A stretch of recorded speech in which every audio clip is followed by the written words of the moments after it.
नमस्कार मंडळी, मी जितू स्वागत करतोय तुम्हा सर्वांचं आपल्या मराठमोळा यूट्यूब चॅनल स्टोरी ऑन रोडमध्ये। मंडळी, आपली यात्रा सुरू आहे। श्री वैष्णवी यात्रा आपण करतोय आणि आपण आहोत जम्मू काश्मीरमध्ये।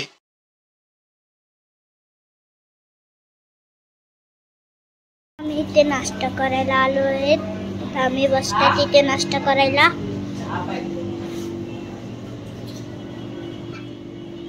थोडीशी एक घेतली असते तर बरं वाटलं। दिवाची ज्ञान डायरेक्ट वरती चाय मागवली आणि पराठा मागवलाय। चाय आणि पराठा आल्यावर आणि तुम्हाला दाखवतात कसं आहे।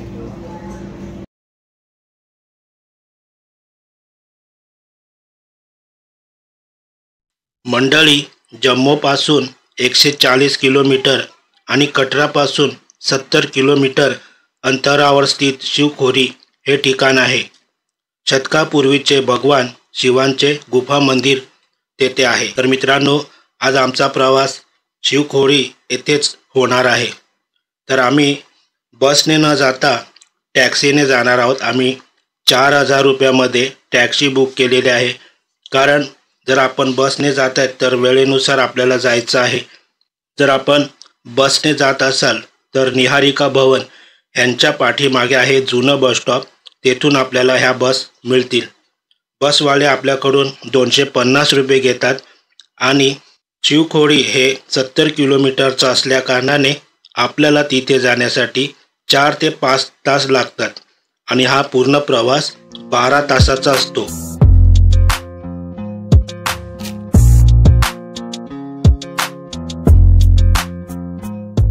मंडळी, वाटेतच आपल्याला 9 देवींचं दर्शन करायला मिळते आणि आम्ही जातोय आता 9 देवींचं दर्शन करण्यासाठी आणि येथूनच आपल्याला खाली जायचं आहे। आपण पाहताय बाणगंगा नदी ही बाजूने वाहताना दिसते आणि चला तर येथूनच आपण जाऊया देवीच्या दर्शनासाठी आणि घेऊया दर्शन मातेचं।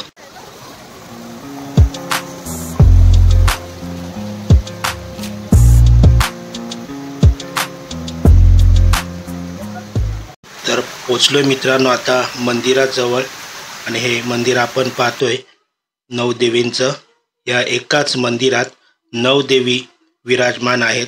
आपण वरती जर पाहिलं तर भगवान शिवांचं मंदिर आहे आणि मित्रांनो, येथे कॅमेरा अलाउड नसल्यामुळे मी तुम्हाला देवीचं दर्शन देऊ शकत नाही। मंडळी, आताच आम्ही देवींचं दर्शन घेतलेलं आहे आणि ही आहे बाहेर येण्याची वाट आणि या मंदिराला म्हणजे या गुफेला 2 वाटा आहेत, जे की एक वाट जी मंदिराच्या आतमध्ये येण्यासाठी आणि दुसरी वाट म्हणजे मंदिराच्या बाहेर जाण्यासाठी। काही भक्तगण आपल्याला दिसत आहेत की देवीचं दर्शन केल्यानंतर बाहेर येताना आपल्याला दिसत आहेत।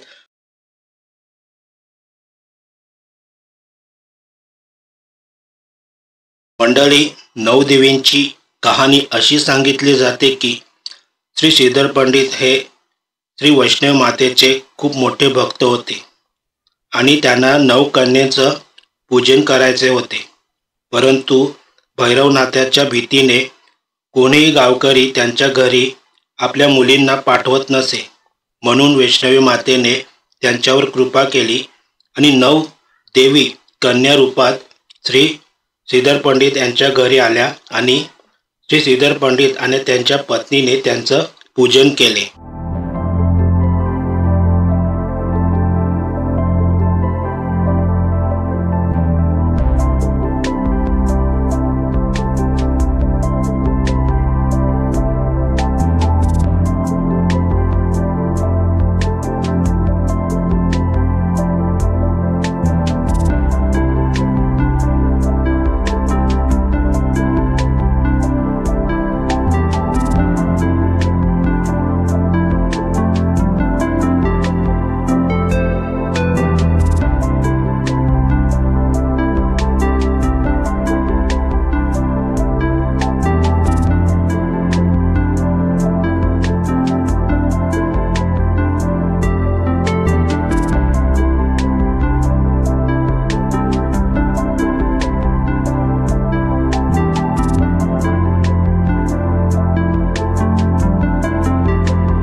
की पार्किंग पासून ते गावापर्यंत इतर कुठलीही गाडी येत नाही, म्हणून गावकरी स्वतः मॅजिक किंवा रिक्षाने आपल्याला या मार्केटपर्यंत आणून सोडतात, जे मुख्य मार्केट आपल्याला इथे पाहायला मिळते।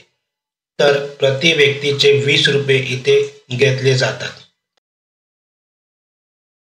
मित्रांनो, जेथे भगवान शिव आणि भस्मासुरामध्ये घनघोर युद्ध झाले त्या ठिकाणाला रणसू म्हणतात आणि तेच हे ठिकाण रणसू गाव आणि तेथून मुख्य प्रवेशद्वारापासून आपण या शिवखोडीपर्यंत येतो। मंडळी, बाजूने आपण पाहतोय दूधगंगा नदी, जिचा प्रवाह आपण पाहतोय। आता पाणी कमी आहे, परंतु स्वच्छ असं पाणी आपल्याला दिसते। मित्रांनो, मुख्य प्रवेशद्वारापासून ते मुख्य मंदिरापर्यंतचं जे अंतर आहे ते आहे 3.5 किलोमीटरचं अंतर आणि पूर्ण हा गड आपल्याला म्हणजे हा डोंगर आपल्याला चढून जावा लागते। तर पायी आपण जाणार आहोत, परंतु इथे श्राईन बोर्ड तर्फे घोडा आणि पालखीची सुविधा आहे। घोडेवाले आपल्याकडून 500 रुपये घेतात प्रति व्यक्तीचे, तर पालखीवाले आपल्याकडून प्रति व्यक्तीचे 1500 रुपये घेतात। तर येण्या आणि जाण्याचे हे पैसे असतात। अर्ध्या वाटेवर पोचल्यानंतर आपल्याला समोर दिसते ते श्रीरामाचं मंदिर आणि आपण श्रीरामाच्या दर्शनाचा सुद्धा लाभ घेणार आहोत, परंतु तिथे कॅमेरा अलाउड नसल्यामुळे फोटो काढण्यास परवानगी नाही। आणि इथे कालिका मातेचं आणि गणपती बाप्पाचं सुद्धा मंदिर आहे, तेथे सुद्धा कॅमेरा अलाउड नाही। तर जिथे जिथे कॅमेरा अलाउड नाही ते ठिकाण, ते दर्शन मी तुमच्यापर्यंत पोहोचू शकत नाही, त्याबद्दल क्षमा असावी। तरी इथे असं सांगितलं आहे की या ठिकाणी श्री गणेशमुखी पर्वत आहे आणि खरंच मित्रांनो, मी सुद्धा आज इथे पाहिलं की श्री गणेशमुखी पर्वत समोरच आपल्याला दिसतोय। तर हा जो समोर आपण पाहतोय हा आहे श्री गणेशमुखी पर्वत, ज्याचं आपण दर्शन घेतोय। आपण जर व्यवस्थित पाहिलं तर आपल्याला गणपती बाप्पाचा आकार इथे नजरेस पडेल। मित्रांनो, शिवखोडी म्हणजे काय? तर शिव म्हणजे भगवान शिव आणि खोडी म्हणजे गुफा, म्हणून शिवखोडी। तर मंडळी, या शिवखोडीचा म्हणजे या गुफेचा एक इतिहास आहे, एक कहाणी आहे जी पौराणिक आहे, ती मी तुम्हाला थोडक्यात सांगण्याचा प्रयत्न करतोय।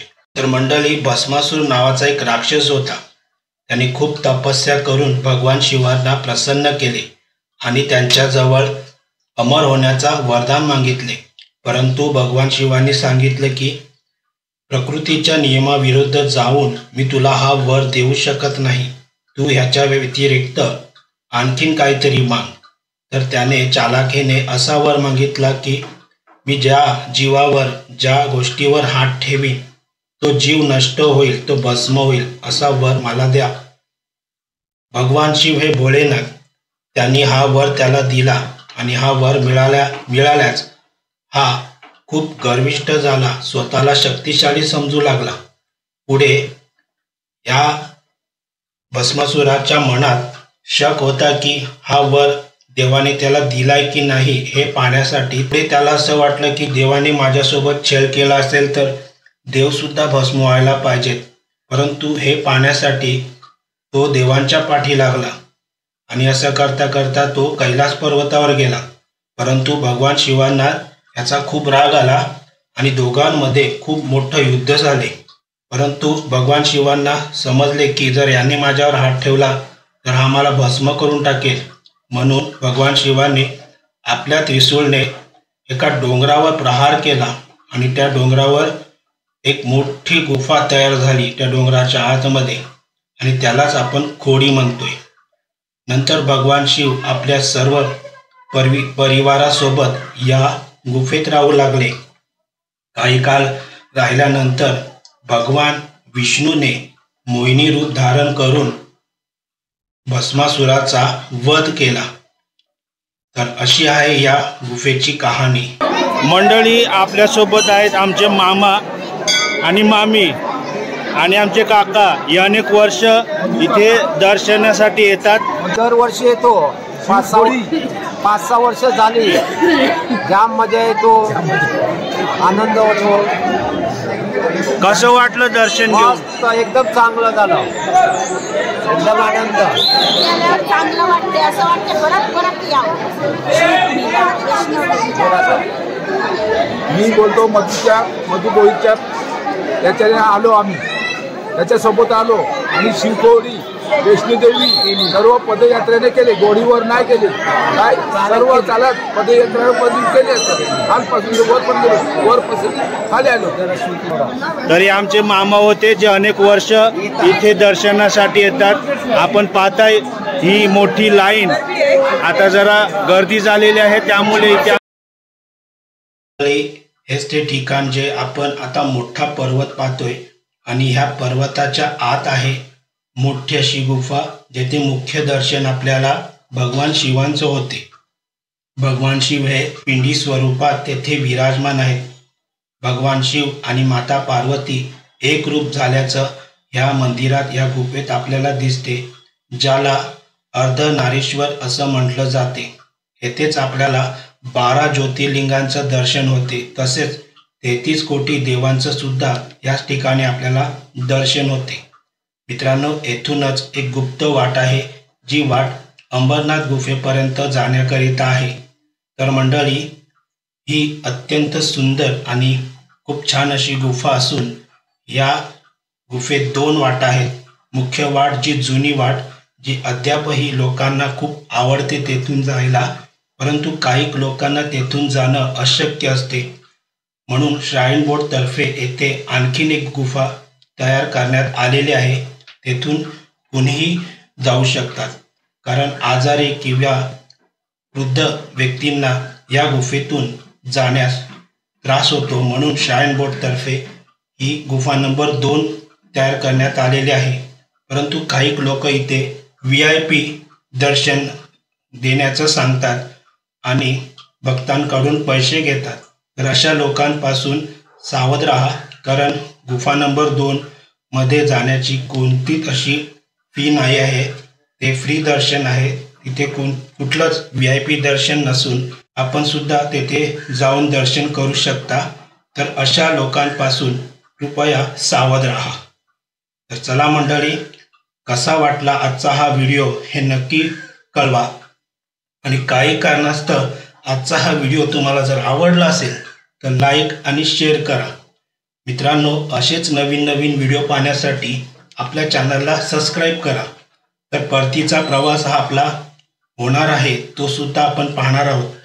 तर भेटूया नवीन भागात नवीन व्हिडिओसोबत. तोपर्यंत मी जितू आपणा सर्वांची रजा घेतोय. बाय.